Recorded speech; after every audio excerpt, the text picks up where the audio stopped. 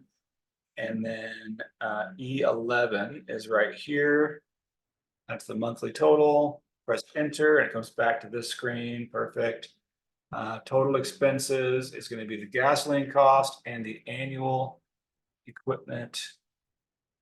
Oh, oops, did I click on the wrong cell here? Yep, I did. I clicked E10 instead of E11. All right, easy to fix. Let's edit that. Make that a little bigger. If you get all these numbers, it means that the amount is too large to show in the amount of space provided. That's what those number of pound signs equal. Hashtags for a younger crowd.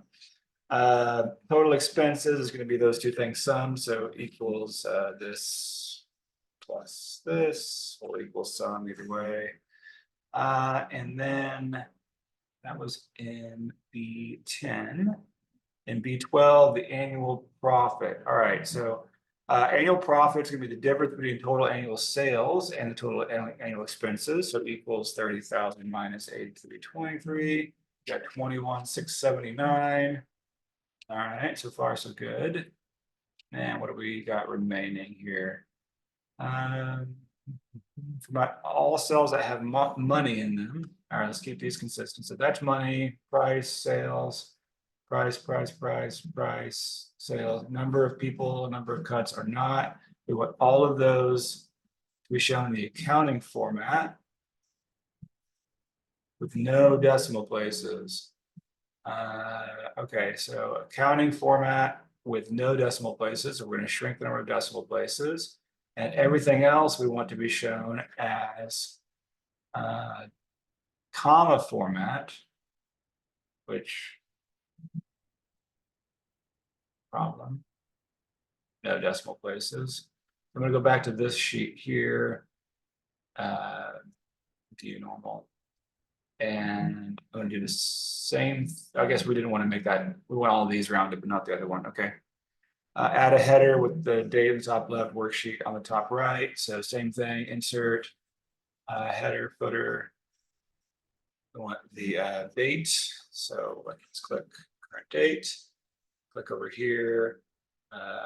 Sheet name, top right, and print preview and all that same. So let's make it consistent, and we'll go to page layout, custom. We'll do this one horizontally as well, and do print preview. Yeah, it looks fine to me. And then that's it. Check the spelling on all the pages. That's a good thing to do, especially if you typed in any text. So we can go to review, spelling. Looks like gas on lean. We're going to change that to gasoline. Found no other issues on that one. Spelling, no issues. All right, and that's it. That's our practice for chapter 4. See you in the next one.